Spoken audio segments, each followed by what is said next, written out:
DataWise 101. This is the presentation we'll be doing at DWIPL in the fall of 2024. I'm your host, Megan Morse. So today, my attention signal is going to be a countdown from 5 to 0. May I have your attention, please? 5, 4, 3, 2, 1, and then you should all have your attention focused on me. Today, for our conversation piece, I want everybody to keep it on topic as much as possible, myself included. If you need help, feel free to raise your hand. For our activities, we're going to be synthesizing information that we learn and put it all together, hopefully with some practice at the end if we have time. If you need to go to the restroom, take a phone call, etc., you are welcome to do that. We're all adults, and I trust that you can take care of your needs as you need to. For our participation, I would like everybody thinking, sharing, questioning, reflecting on your own data analysis practices, and we are going to have a successful PD. All right, so today we are talking about my favorite 4-letter word, data. What were y'all thinking? I didn't know what was coming. You never know. All right, so data is the most important 4-letter word in education. It is information, not condemnation. A lot of people kind of put the blinders on. See no evil, hear no evil. But it's not evil. It's something that we can all utilize and learn from.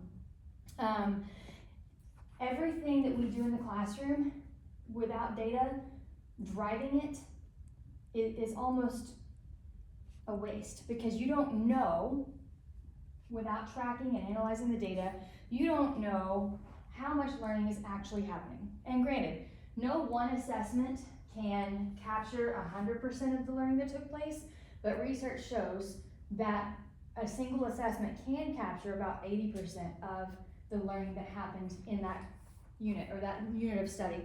And that research is done by leveraging Leadership 2.0. So a lot of what we're talking about today comes from that. So before we get into it, I need to get a feel for the room. How do you currently feel if you were asked to get ready to do some data analysis? Are you a 1? A 2? A 3? A 4? Or a 5? Just show of hands. Give me your number. 1, and take your time if you need a minute. Okay. Okay. All right.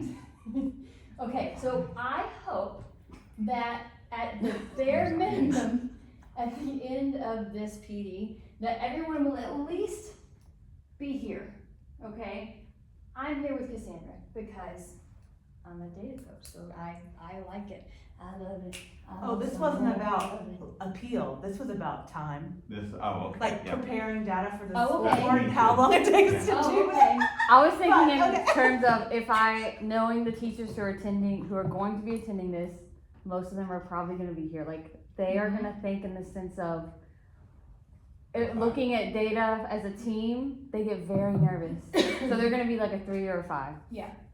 Well, hopefully we can change that. So what I want to do is to help them by taking the ick out of data analysis. That's my goal, because I think that a big problem, a large part of the reason that people are a 3 or a 4 or a 5 is because there's things they don't know. There are tips and tricks that make it so easy that nobody really understands. And so I want to make sure that I can teach them some of those things. So today, my plan is to talk about data expiration dates, how to use quick views quickly. And this is where those data hacks are gonna come into play, because I've recently learned things about Eduphoria since leaving the classroom that I didn't know when I was a classroom teacher, and if I had, then I probably would have been a lot better at analyzing my data, and I wouldn't have been so hesitant to do it, because it seems so overwhelming and hard, but it doesn't have to be. So I'm gonna teach them some little data hacks. We're gonna look at the 2 most often used reports as far as teachers analyzing their own data or analyzing team data. And then we're gonna get into some of those data analysis basics. And if we have time, we're gonna practice and talk about next steps. Look at some additional data tracking tools, but that may be something we cover in DataWise 2.1, 201, yeah. 201. Okay. Because I don't want to get so deep. Like, I want to keep it pretty surface level, like bare bones basic. These are the things to help you get started, to take that daunting factor out of data analysis. Then we'll close. All right, so when it comes to data expiration dates, data expires quicker than food left out at room temperature. When you're analyzing the data, you need to review that student work and the assessments within 24 hours or up to a week depending on the assessment. So if it's like an interim, then you want to really have time to have all of the data organized in a way that's easily accessible. And so you may have to go longer than 24 hours. It may be up to a week. But as you know, when we have interim assessments, whenever we come in from our department to have meetings, data dives with our teams or our campus teams, we try to get that in within the week. Sometimes before the window closes, but that's okay because they need to know. And I like this quote by Mark Twain: data is like garbage. You better know what you're gonna do with it before you collect it. Because if you're just collecting data and you don't have any idea what you're gonna do with it, then you've wasted your time. All right, so first thing we're gonna talk about is how to use quick views quickly. Okay, so first thing you're gonna do is log into Aware, and you're gonna select quick views from the left-hand navigation pane, and it's under the analysis section. Now, Eduphoria did me dirty. They changed their, they changed the colors, they changed everything on me. But in our PD that we do in August, I have these videos and snippets so that they can look and watch the little videos without having to log into Aware for an example. But if I have a screen like this, then I'll be able to. We also gave you, I believe, the computer lab. So we gave you the computer lab both days and a Chrome cart just in case. Okay, that's so great. Yeah, that I'll way make the you Chrome can choose for sure. which one. So whenever you log in, it's in this pane, and then the new Aware is real. It's Classic is gone, I believe. They say it's gone, but it still gives you the option. But before August, it's gone for real. That's what they say. But they've been saying that, so I don't know. It may be there, it may not. But we're gonna pretend like it's not there at all because eventually it might go away. And really and truly, new Aware is very intuitive. It's the same things that we had available to us before. It's just in a different format. So under analysis, you click on quick views. And then from there, oh, hang on, it thinks I'm on, sorry about that. All right, so once you log in, you click on quick views, then if you have a rostered class period, you can use the drop down that most people didn't even realize was there.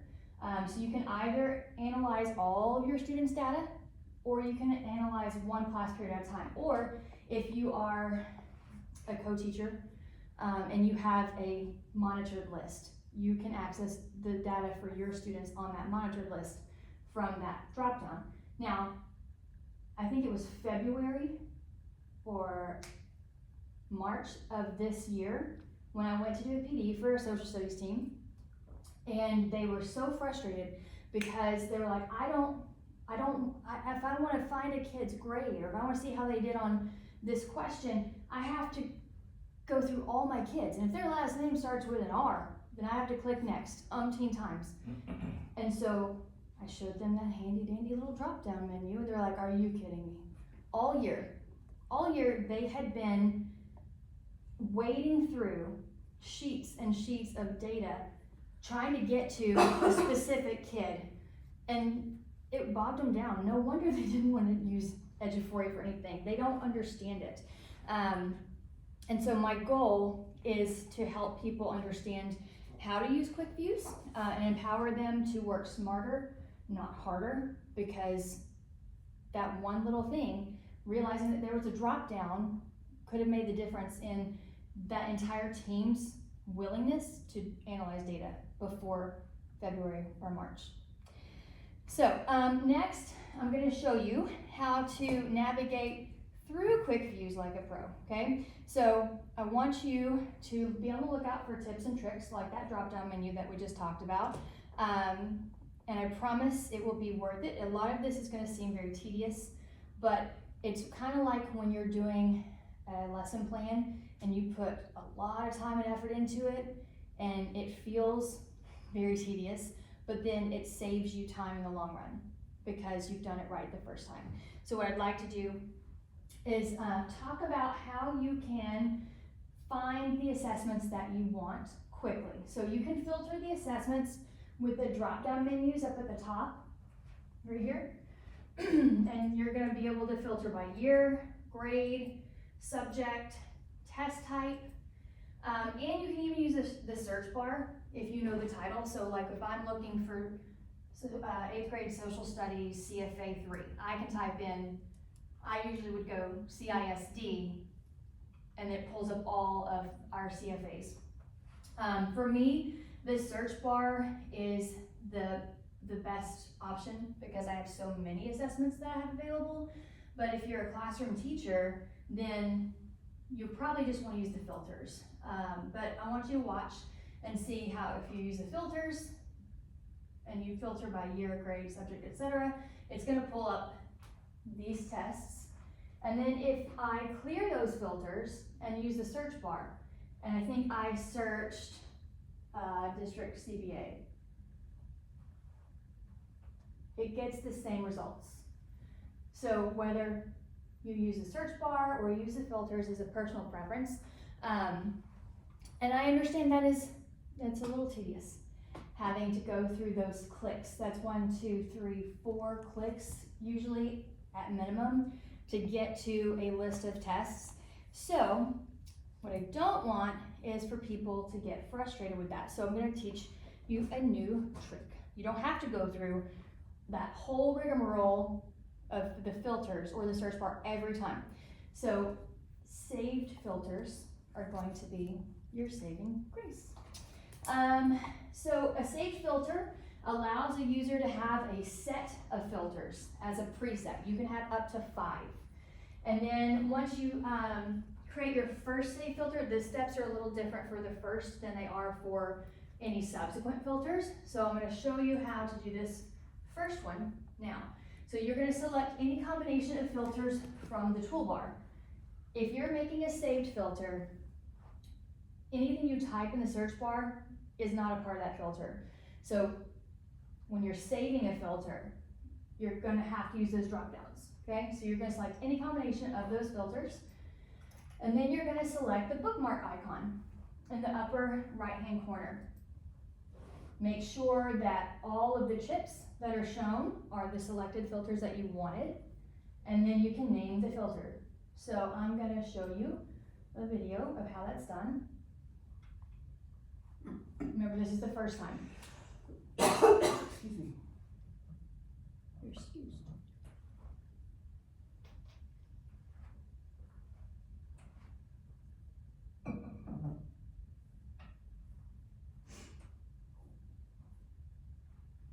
It took me a second to figure out what I was going to name it.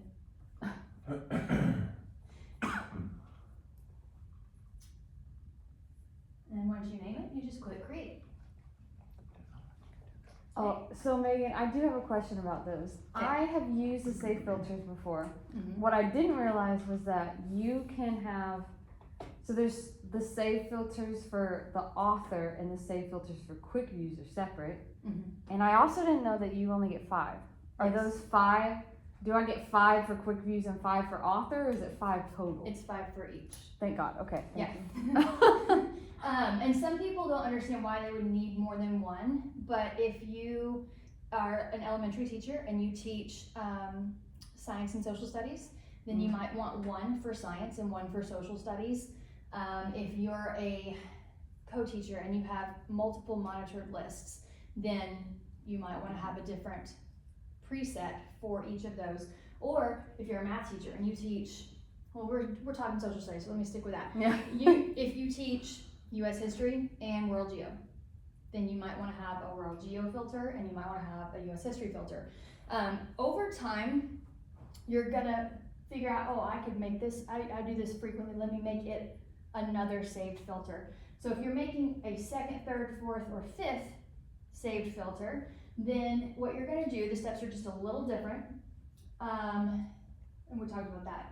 If you manage a variety of subjects or grades, you're gonna select a new series of filters from the toolbar, drop down just like you did before, and you're gonna select the bookmark icon just like you did before, but then you're gonna have to save current filter set because you already had one filter.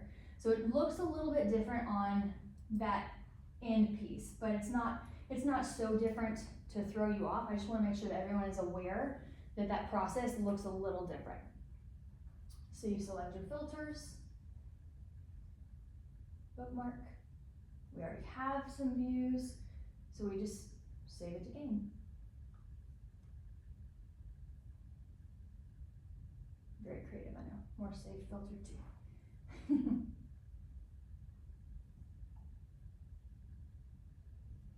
And it will pop up, that little indicator to tell you that you did it, that it took. Now, once you've done some data analysis for multiple assessments, you're gonna find that you have one saved filter that you use 9 times out of 10. You know, there's gonna be one, or there's usually gonna be one that is your predominant, your go-to filter. So once you figure out what that is, then you can make it your default filter. And if you do that, then every time you open up your quick views, it will automatically go to that default filter view. You won't have to do diddly squat. You just select your tests. So again, it's a little tedious, but I think it's so helpful because it shaves, minutes off of that beginning piece. The part that most people have the biggest ick about is doing the filters. It's so I've heard that so many times. It's so many button clicks. Why can't it be like it was before on the side? All And the you just button clicks on the phone. drops. Same thing. So this, I think, puts our time, allows you to use your time for data analysis, not the tedious button clicks that drive so many people crazy. So once you decide what you want your saved, which saved filter you want to be your default, whenever you go to the bookmark icon, you can favorite it, and that's how you know it's your default. So it is worth noting you can only have one saved filter as a default. You can't have more than one default because then it's not a default. You can change your default, like if you think this is what you're going to be using primarily and you set it as your default, and then you're like, you know what, I should have done this one. You can change it. All you have to do is uncheck the star, recheck the star. And so I'll show you that here in just a second. It really is just as simple as clicking on the star icon. This is what I want to be my default. Alright, so I'm going to show you that. You go to your bookmarks, and there's a little star beside each filter. Once you click it, it tells you it's been set to your default. But if you change your mind, then you just unclick the star and click the star on a different.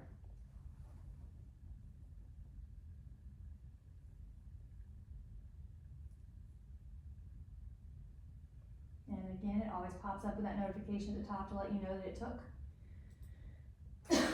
So, is this necessary? Are these things that I've been telling you about, are they necessary? Do you have to save filters? No. Should you save filters? I think so.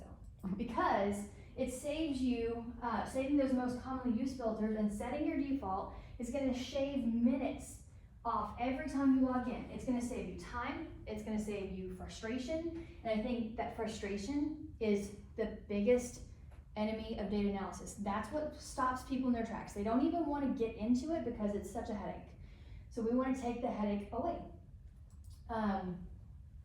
Now, if you do this, you're gonna spend seconds finding the test that you're looking for instead of minutes. It's gonna give you more time for actual data analysis. Okay, I wrote down my biggest things that wouldn't fit on a slide. All right, so let's see. Once you've filtered, yeah, we wanna work smarter, not harder, sorry. Once you have filtered down, or if you've saved your filters, you've got a default. When you log in and you get to your list of assessments that you want to choose, what you can do is select the ones you need with a check mark. You can pick one assessment or you can pick multiple assessments. Sometimes you might want to look at CFA data, and you might want to look at, like, if you're on CFA 3 and you want to see how the growth on the TEKS, you want to see if they've progressed the way that you want them to, you can select all 3 CFAs.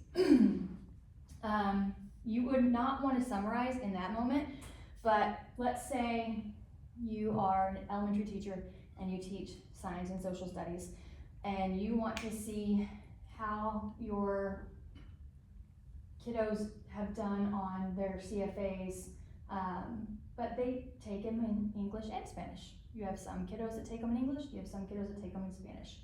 So you can click summarize, and what that does is it takes all of the data for that assessment and the other assessment, and it combines them. So you're looking at one data set instead of 2. And whenever we consider that our CFAs that are in English and Spanish are the same assessment, just in different languages, then it's really, really helpful to summarize that data so that you're not trying to disaggregate all of it and synthesize it in your head. This does it for you.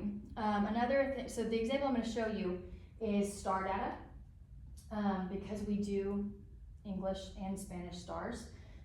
It is noteworthy. You can select up to 20 tests at a time, but I don't recommend that. I don't look at more than 4 at a time personally, but for a classroom teacher, I would not recommend that they look at more than 2 or 3, because then you get into that overwhelming territory, and that's what you don't want. So whichever ones you pick, the new Eduphoria will remember it. So as you navigate through, like, let's say you selected your science filter and you found that test data and you checked it, but now you want to look at the social studies too. You can go to their social studies filter and you can select that test. Well, the one you picked originally is still there. It's hanging on to that information. That's one way new Eduphoria is better than classic, because it is very intuitive.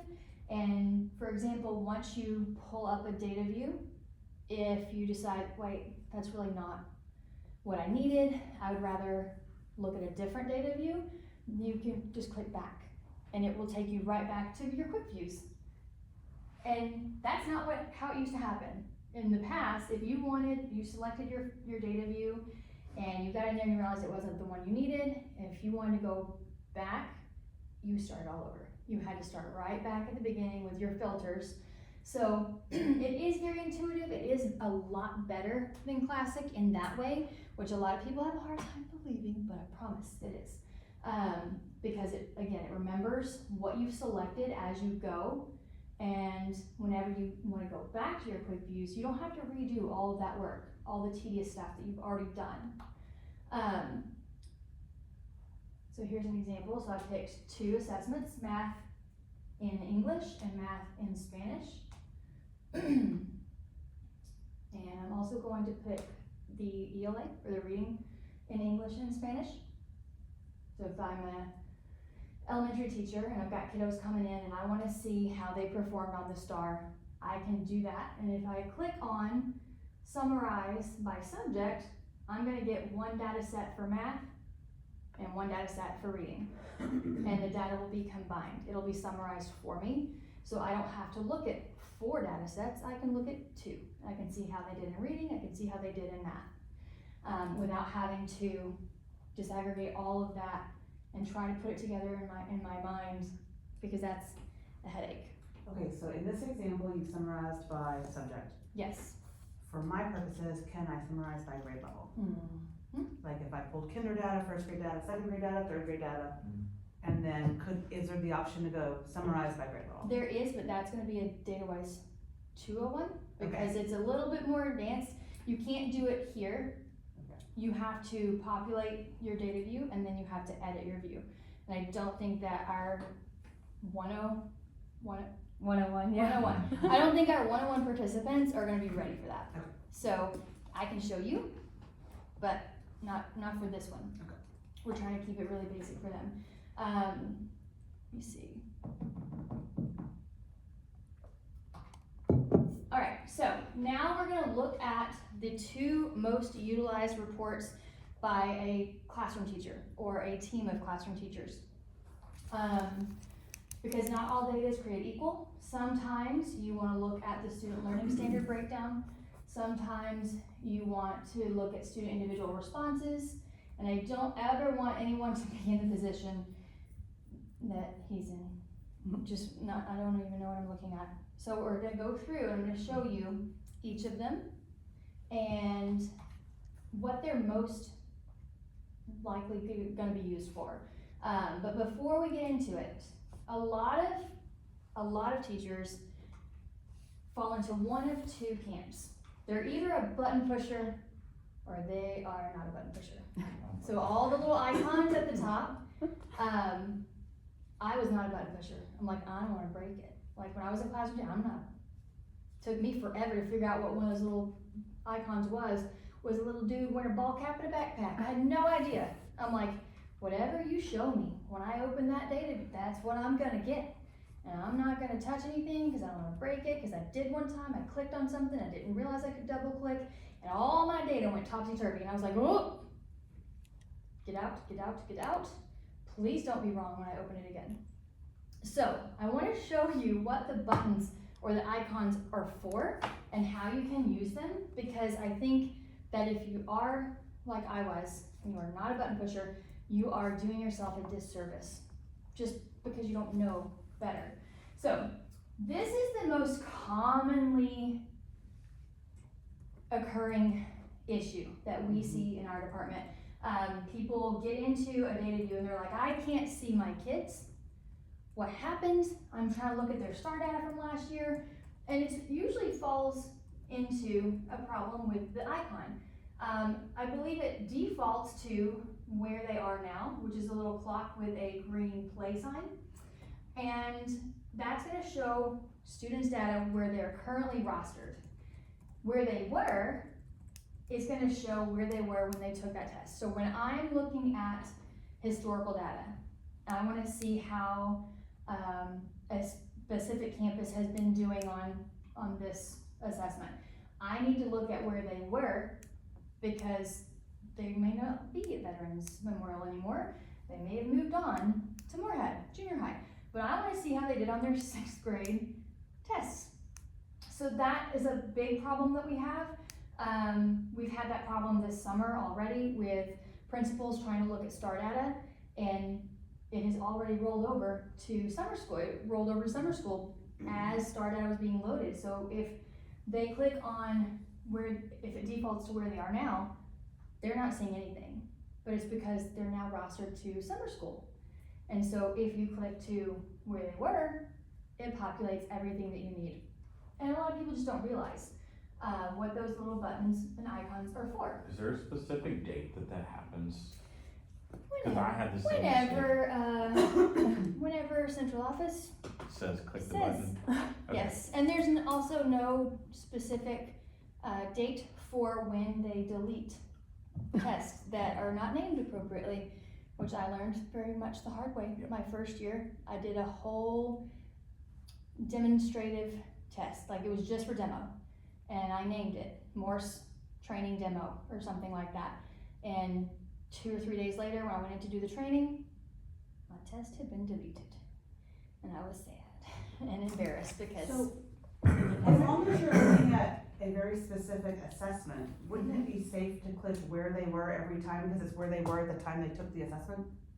Yes. But sometimes where they are now can be helpful if you have students that have moved like to another campus within the district. Sometimes their teacher may reach out to their old teacher and say, hey, we took this CFA, but I don't know what they made on it. Well, they don't have to reach out to the old teacher. They can click where they are now or where they were, and they can see that kiddo's data. All right, the next button that we're going to talk about is the district summary view. This is the one that happens sometimes. If you click again, it'll. All right. This is one that I use a lot because I have to compile the district data. But this is one that most teachers are not going to want. It is one that your department heads may want, or your team leads may want to look at. They may want to see how their campus data stacks up to the district data. Where do they fall? Are they a little above or a little below? So it's going to summarize the district data by demographics as well. So it automatically defaults to summarizing by demo. That would be, are they SPED, EB, their ethnicity, are they ECODIS. ECODIS is one that your teachers may not have access to. Not all teachers have ECODIS privileges, so it won't show that data for them, but it should for all of you. What most of your team leads and department heads are going to be looking at in like data dives would be the campus summary. It shows the campus data, and again, it's summarized by demographic. Your teachers, your team leads will probably use this one too. They can, if they have the right privileges in Eduphoria, when your team leads click on teacher summary, it's going to show them a breakdown of each teacher on the whole, like all of their classes and how they did. And that's comparison is a thief of joy, but it is helpful if you're working on finding out which teachers need more support. So that's a really helpful tool. But most of your teachers are going to be looking at either their teacher summary or more likely the section summary view, and that's going to break it down by class period. It's very helpful to them if they have a class that they feel like is struggling, falling a little bit behind everybody else. They can document that, they can verify, confirm, or not their suspicions. And then individual student view gives them the kiddos' scores or their TEKS analysis, their individual responses. Okay, so the first report that is often used in a PLC would be the student learning standard breakdown, because we want to look at the TEKS most of the time. If we're trying to determine what did they learn and what did they not learn, and why didn't they learn it, we need to know, what was it? And sometimes you can analyze the questions, but by and large, most teachers want to use this student learning standard breakdown. So there are 3 data views that you can populate for this report. And so I'm going to go through each one and kind of walk you through what the differences are. So the learning standard breakdown shows the overall performance on each TEK. It includes a raw score, the percent score, and the approaches, meets, and masters. For this, from the demo Eduphoria, we didn't have a meets standard put in, so it's only showing approaches and masters. But as a district, we have set approaches, meets, and masters, so it will show all of those that are put in when the test is authored. So if you do high did not meet, low approaches, high approaches, it will show all of those for you. But typically, we just look at the approaches, meets, and masters. Okay, so you're going to use this report for very targeted instructional planning. So as a campus, it breaks it down by demographic and tells you how many students there are of each. So this is something a lot of people look straight to the percentages, but I think it's important to note that we want to know how many students there are, and pay particular attention to our Asian population because there's 1. So this looks real good, real good, real good. That looks that looks bad. 50%. Okay, so you wanna make sure that you're keeping the number of students in mind as well, because that's a factor. But it breaks it down by the learning standard. It tells you if it's a supporting standard, a readiness standard, or a processing standard. It gives you the raw score and the percent score, and then how many of your students were at approaches or higher. That's something a lot of people don't realize. When it says approaches, it's showing you how many were at approaches or higher. So approaches, meets, and masters. For masters, it's just showing you the mastery percentage. If we had a meets column, it would be showing you the percentage of students that performed at meets or higher.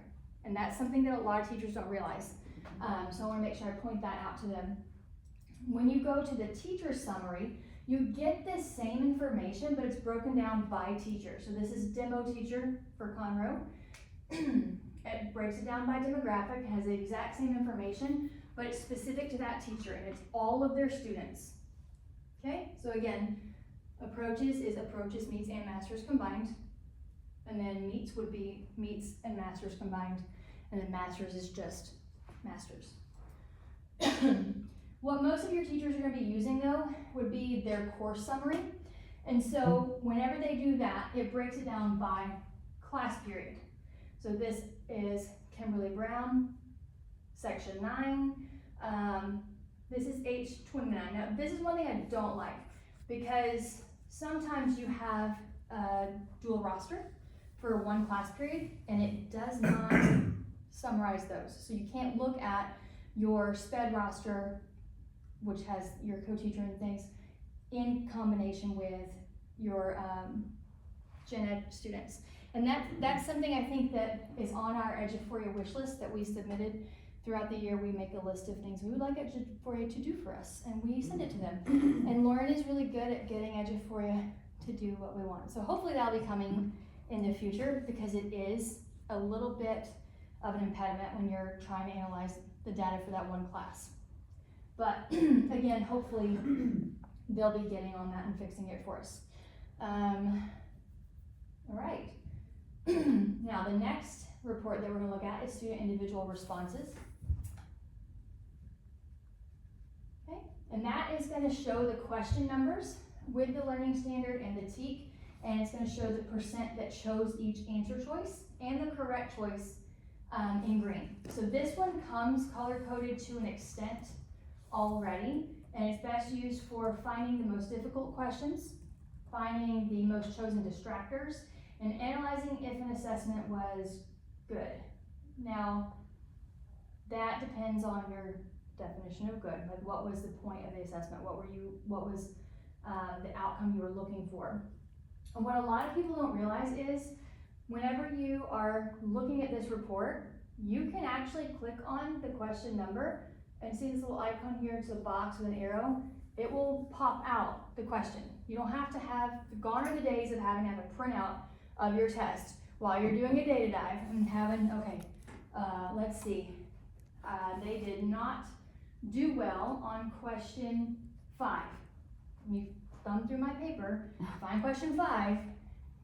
You don't have to do that anymore. You can just click on the little arrow and it'll pop it out for you so you can see. This does, on campus summary, it breaks it down by sub-pop as well, just like it does on the last report.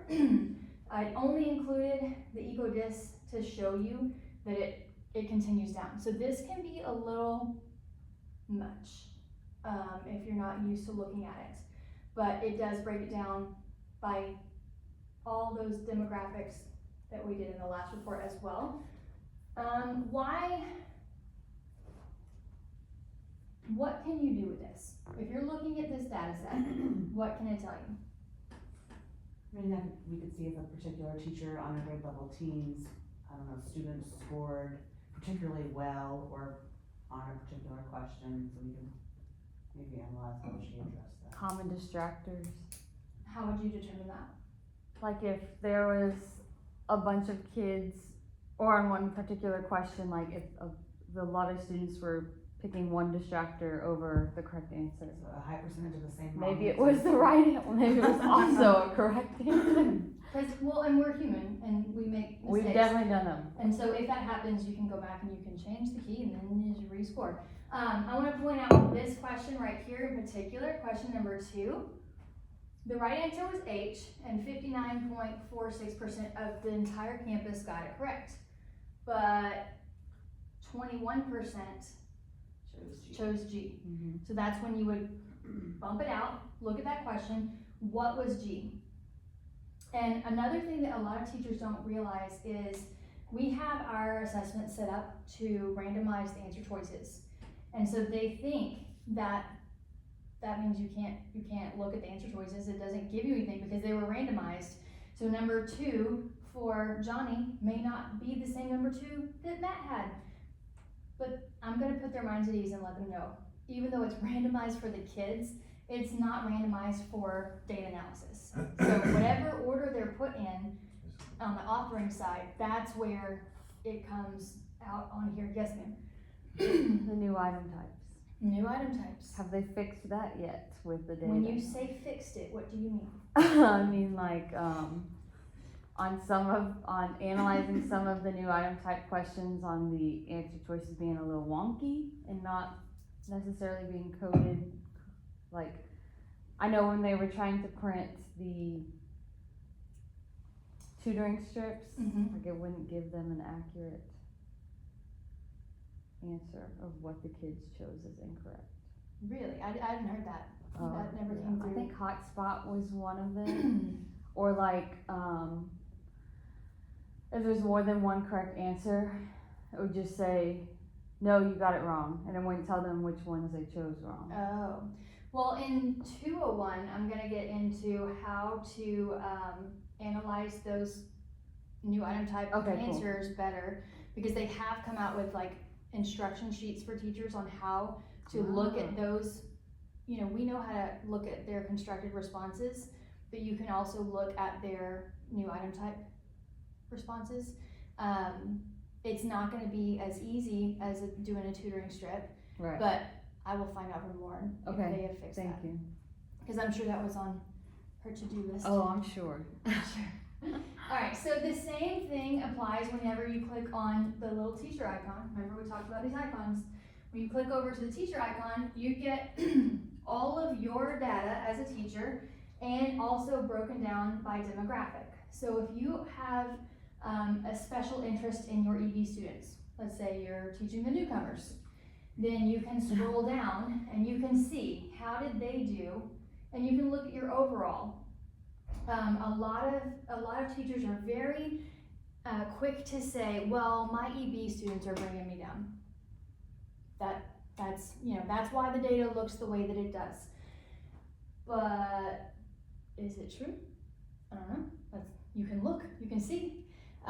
But if you are concerned that you have one population of students that's bringing your data down, then you can look at that.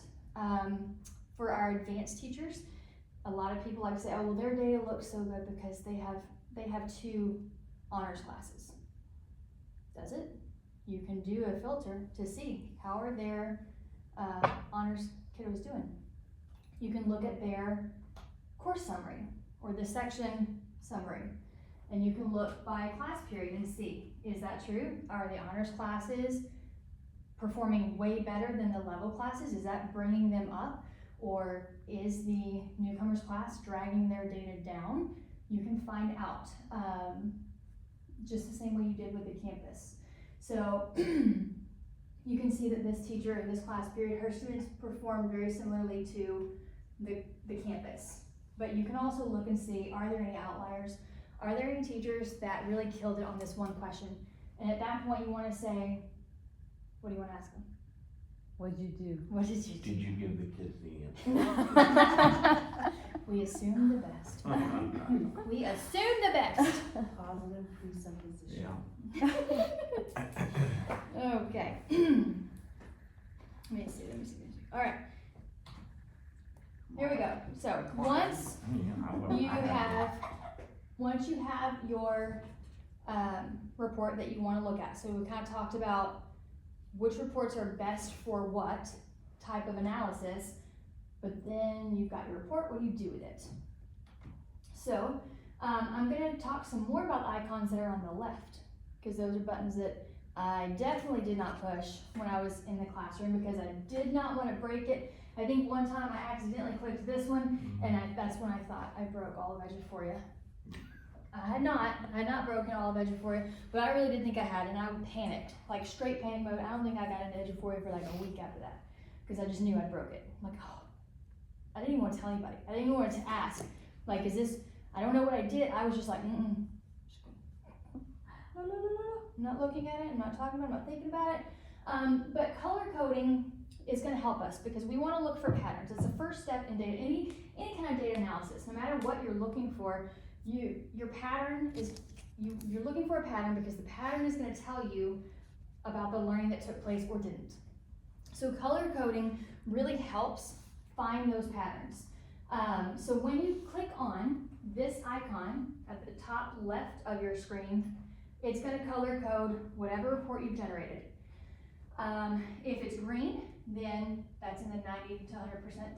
If it's yellow, it's 80 to 89. Orange is 75 to 79.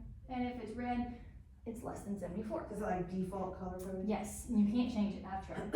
Darn, that was my next I was like, question. you can't change it, okay. I had a feeling that was, because if I've tried to do it, I'm sure most people have. So what I want to do is a little demonstration. So we're going to look for patterns in this data set for demo teacher. What do you see?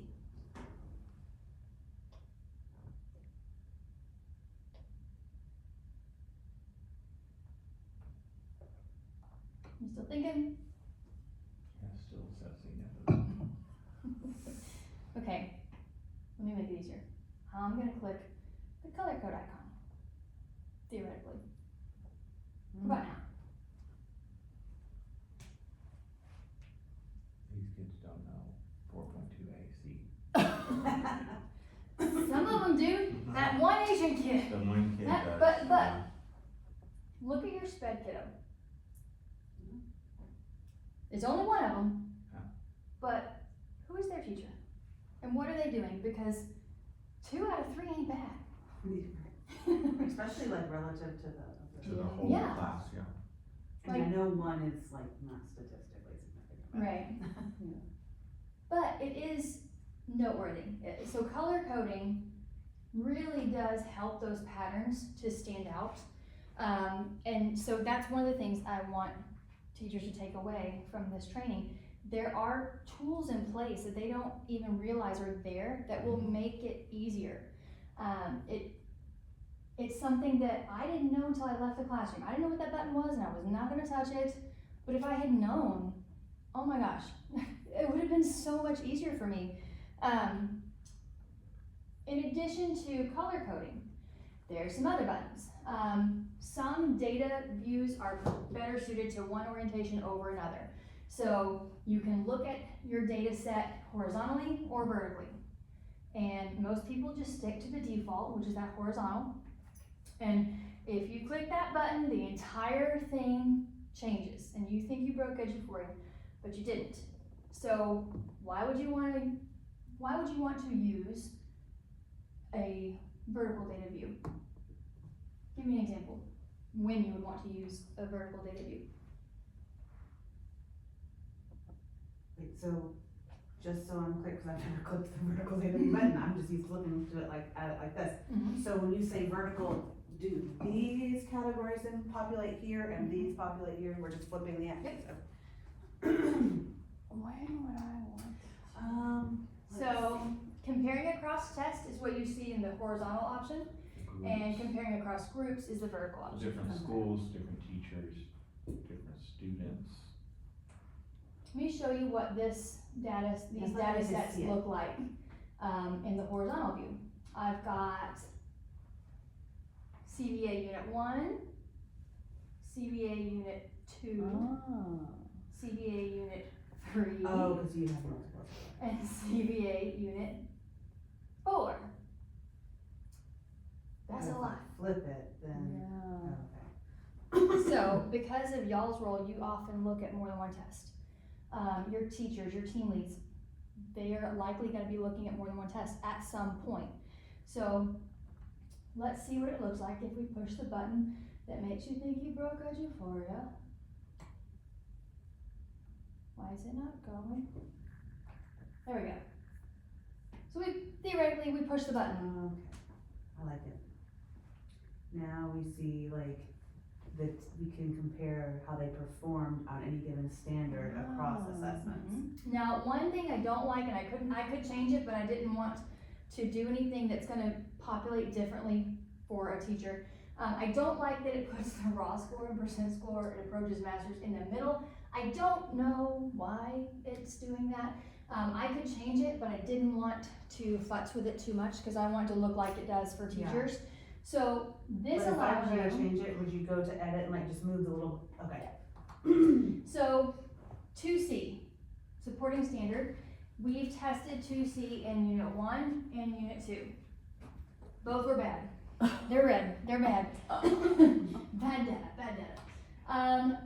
3B was tested in Unit 1 and Unit 3. We can see that it went from red to yellow, that's good. That's an improvement. And then 10E, we tested in Unit 3 and Unit 4. We see a pretty significant improvement there as well. But even with that, simplicity is key. The color coding is great, but not if it muddies the waters. So there's a time and place for everything. So if I'm comparing data across tests, and I'm looking for a pattern with TEKs that are tested multiple times, I may not want to use this color coding. Even though I use that view, I may want to click this icon and compare across tests. So what that's going to do is it's going to color code, but it's only going to be red or green. It's only going to color code the most recent data for that TEK, and it's going to be red if it decreased, it's going to be green if it increased. So what that looks like, Oh, let me write this one down. yeah, you know, it's a lot to process.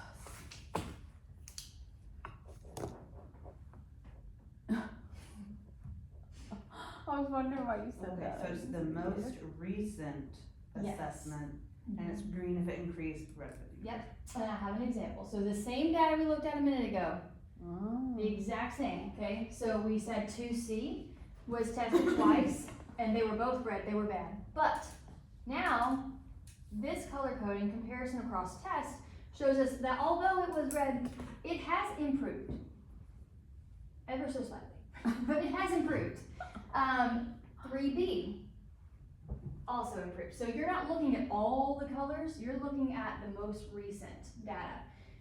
10E, green because it improved. So that is one way that They should have compare. changed the colors. They should have changed, like, they should have chose purple and orange or I something. know. So that it's not like, you know. Eduphoria is not So that it's known not for hiring the so creatives. Yeah, like, no. So it's the most Okay. recent compared to what immediately precedes it, or? I can't get a straight answer from Eduphoria on that, and I haven't found. I mean, it would appear so, but like what you have there for approaches and masters, that would I make think sense those are either way, different. because it improved against both. But my Right. curiosity would be if there was like an anomaly where it was higher in the first one, lower in the second one, and So then really high in for- the third. Our presentation, I had to use the demo Eduphoria for this because we're videoing, but for when we take it live in August, I can go in and I can use, district data, Yeah. and then, because it'll be district people, so we can look at that, and I can get a better example. So you're saying like if this one said 81, and this one said 54, and this one said 67, Right. then it's like Would it 67 show is it as still a green green or because a- it was, Yeah, I Post think, the I 50 think it yeah. would, and also, it will turn yellow if it's the same, but okay. since we work in percentages and go to the second decimal place, it's not often that your TEKS data is gonna be yellow, but it is a very helpful tool if you're looking for patterns, and that's the goal of data analysis, is to look for the patterns. So just to recap, we have talked about how you can color code your data to help patterns stand out. We have talked about how you can change the orientation. If you're looking at comparing tests, then you might want to change your orientation. And you can use color coding with any orientation. So if you color code and then you change your orientation, the color coding carries over unless you click the button again. But we also talked about how not all color coding is good. Sometimes it's just too much and you need to really just look at the progress. Has the data improved from test to test? And if that's the case, you want to click that button that has the arrows up and down. Okay, so once you have a better understanding of how to read the data, that's the first step. And I have a little spiel for you. As teachers, your strength not only lies in how you teach, but in how you view and analyze the data. You have to be able to interpret what you see. And so I think today the biggest takeaway is going to be taking away the fear or hesitation of looking at it. And knowing how to, you look at it in a way that helps you, working smarter, not harder. And then once you've done that, then you need to learn or analyze and see, what did they learn? What did they not learn? And why didn't they learn it? The goal is to spend less time on what they already know and more time on what they didn't get. And if we're getting into like planning a reteach, data analysis is key. You have to know where you need to spend your time. I go to a lot of data meetings, I'm sure you can imagine, and a lot of times you see teachers admiring their data. Look at me. Where's my horn? Let me toot it. Look at my data. I did so good. And then sometimes it turns into a bit of a blame game. Teachers like to give really feeble, generic excuses for the data that didn't come out the way that they wanted it to or the way that they expected. Like we said, some of the excuses are, my EB students are bringing me down. I have a co-teach class. How can you expect me to perform at the same level? And it turns into a little bit of a blame game. You either toot your own horn or you're making excuses. And I have a saying, excuses are like belly buttons. Everybody's got one. And if you dig deep enough, they all stink. It's true though. I taught high school biology, and I use that frequently. And every year, after I said it once, I would have a kid come to me like within the next couple of days and be like, Miss, you were right. You were right. My belly button does They're stink. digging in there. High school kids for you. Oh, that's hilarious. But anyway, I don't want data analysis to become a blame game. It shouldn't be. It should really be about, again, looking at the wins. We want to spend a little time celebrating those wins, but the majority of your data analysis should be with the goal of creating a plan for your reteach. And you get that by analyzing, what did they not get? What didn't they learn? And why didn't they learn it? If you're looking at the individual student responses and you see a distractor question, why was it a distractor? Was it a distractor, or was there a vocabulary word that wasn't embedded in the unit, that wasn't embedded in the lesson? It's not about making excuses, it's about sussing out the cause. Playing detective, and with no condemnation, just doing what's best for kids. And that sometimes means that you have to take your ego and put it away, and data should not be taken personally. I think that's a big problem with teachers in data analysis, is it feels so personal because you taught them. And no one wants to say, I didn't do the best that I could, or I didn't do what they needed. I could have done this better, because it feels like you leave the room with your tail tucked between your legs because you feel like you failed. And we're not perfect. Nobody is. And so there's always something to learn from the data, and there's always room for improvement. One thing that you can do in the PLCs, and I will be wrapping up soon because I want to respect y'all's time.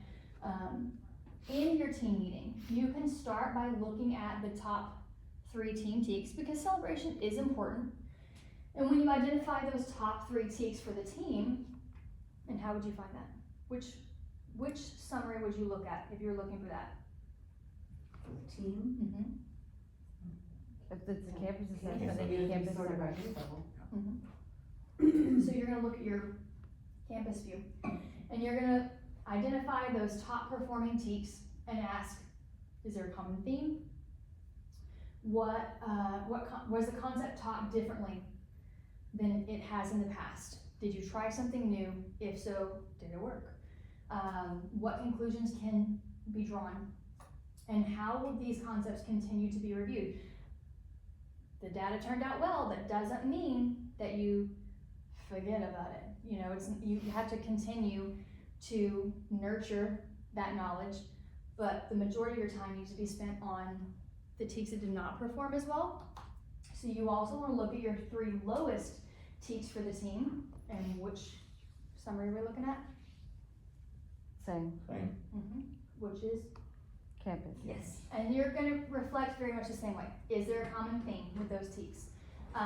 You're going to dig a little deeper and ask, as a whole, as a campus, was there a sub-pop that struggled? And then, why? Why do you think that is? And it's not because they're sped, it's not because they're EB, and ask, brainstorm as a team, how could it be taught differently? And how will they continue to be reviewed? Because you have to be more intentional and intensive with those teaks while still hanging on to the concept attainment that you've got with the other teaks. So as a team, you look at your campus data, but then as a teacher, when you're in your classroom and there's nobody there that you feel like you have to justify your data to, and it's just you and the computer, you and the data, you want to do the same thing. You want to look at your top 3 teaks and you want to ask the same questions. But it's more personal, but it's still something you can't take personally. It is personal, but you have to reflect and you have to be willing to have a growth mindset and really look deep into your instructional practices. We all know that what is on the lesson plan may not be what was done.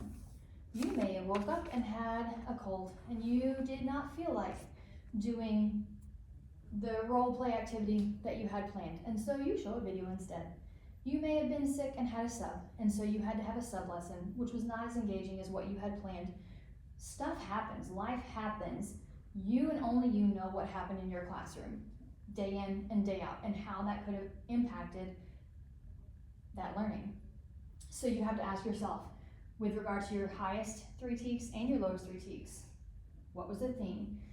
Is there a particular group that's struggling? How could I have done this differently? How can I do it differently for the reteach? How can I embed these things in throughout the rest of the year to make sure we don't lose what we already attained with those highest performing teaks? So that is going to be all we have time for. I can see that I'm going to need to pare it down a little for if I want the teachers to have time to practice, and I do. I want them to be able, I want to ask them to pull up their Eduphoria and ask them to pull a specific report so that if they go wrong, they go left. I'm there to help them. But I am going to end each of the trainings by letting them know that we have our assessment website, which has a lot of data analysis, step-by-step things for them, and my information, because I'm always available unless I'm on a campus, but even then, if you need me, call me. No matter where you are, no matter how far. So that concludes our presentation today of DataWise 101. And I thank you all for coming and participating, and I'm gonna turn the camera off so that I can get your feedback. Thank you. You're welcome.